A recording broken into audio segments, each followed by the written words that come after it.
पिशाच, ये शब्द सुनते ही क्या आता है जहन में? डरावनी कहानियां, भूत प्रेत, है ना? पर क्या हो अगर मैं कहूं कि इस नाम के पीछे कोई भूत नहीं बल्कि इतिहास में खोई हुई एक पूरी की पूरी इंसानी जनजाति की कहानी छिपी हो। आइए आज इस रहस्य की तह तक चलते हैं। तो चलिए बिल्कुल बेसिक से शुरू करते हैं। जब कोई पिशाच शब्द बोलता है तो हमारे दिमाग में पहली तस्वीर क्या बनती है? शायद किसी डरावनी फिल्म का कोई सीन या किसी कहानी का कोई भूत। हाँ बिल्कुल, ज्यादातर लोगों के लिए इसका मतलब है भूत प्रेत, कोई दुष्ट आत्मा।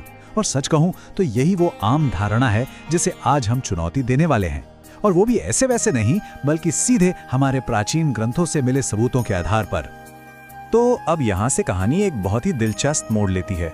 सोचिए, अगर हमारे पुराने ग्रंथ ये बताते हों कि पिशाच कोई आत्मा नहीं बल्कि हिमालय में रहने वाली एक असली जीती जागती मानव जनजाति थी, चौंक गए ना?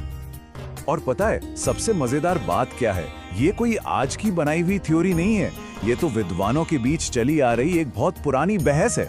एक तरफ थे ओल्डनबर्ग और कीथ जैसे स्कॉलर्स जो मानते थे कि भाई ये तो हमेशा से ही कहानियों की दुष्ट आत्माएं थीं, लेकिन दूसरी तरफ हिलब्रांट और डॉक्टर ग्रियर्सन जैसे विद्वान थे जिन्होंने जोर देकर कहा कि नहीं, ये असल में एक मानव जनजाति थी। तो सवाल उठता है कि इस जनजाति वाली थियरी का आधार क्या है? इसका सबसे पहला और सबसे मजबूत सबूत हमें मिलता है कश्मीर के एक बहुत पुराने ग्रंथ से, जिसका नाम है नीलमत पुराण। और ये ग्रंथ हमें एक ऐसी कहानी सुनाता है जो पिशाचों को एक ऑर्गेनाइज्ड सोसाइटी की तरह दिखाती है। और इसी ग्रंथ में हमें एक ऐसा सबूत मिलता है जो सच में चौंका देता है। इसमें एक जगह ऋषि कश्यप वहां की स्थानीय नाग जनजाति से कहते हैं कि तुम्हें साल के 6 महीने पिशाचों के साथ रहना होगा और बाकी 6 महीने इंसानों के साथ। अब जरा सोचिए, कोई ऋषि किसी को भूतों के साथ रहने की सलाह क्यों देगा?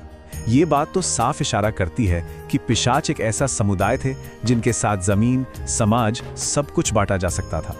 सिर्फ इतना ही नहीं, इससे ये भी पता चलता है कि उनका समाज कितना वेल ऑर्गेनाइज था। नीलमत पुराण के हिसाब से पिशाचों का एक राजा था, निकुंभ, और उसका एक पूरा सालाना साइकिल था। मतलब हर साल 6 महीने अपनी सेना के साथ जंग लड़ना और बाकी के 6 महीने हिमालय में शांति से रहना। ये किसी भूत प्रेत की कहानी तो बिल्कुल नहीं लगती है ना? ये तो एक संगठित राज व्यवस्था की पूरी तस्वीर है। लेकिन नीलमत पुराण तो बस एक झलक थी। अब आइए देखते हैं कि हमारे दूसरे बड़े ग्रंथ जैसे वेद, महाभारत और पुराण इस खोई हुई जनजाति की कैसी तस्वीर हमारे सामने रखते हैं। जब हम इन सारे ग्रंथों को एक साथ देखते हैं तो एक बहुत दिलचस्प पैटर्न दिखता है। वेदों में उन्हें इंसानी दुश्मन बताया गया है, महाभारत में उन्हें एक लड़ाकू कबीला माना गया जिनकी अपनी एक फेमस युद्ध रणनीति भी थी जिसे पैशाच व्यूह कहते थे, और पुराणों में वहां उन्हें लंबी लंबी जटाओं वाले और जानवरों की खाल पहनने वाले पहाड़ी योद्धा के रूप में दिखाया गया है। मतलब पहचान लगभग एक जैसी है। उनकी पहचान सिर्फ योद्धाओं वाली नहीं थी, उनकी संस्कृति और रीति रिवाज भी एकदम अलग थे। ग्रंथों की माने तो उन पर नरभक्षण जैसे गंभीर आरोप भी थे। उनकी शादी की एक प्रथा थी अपहरण।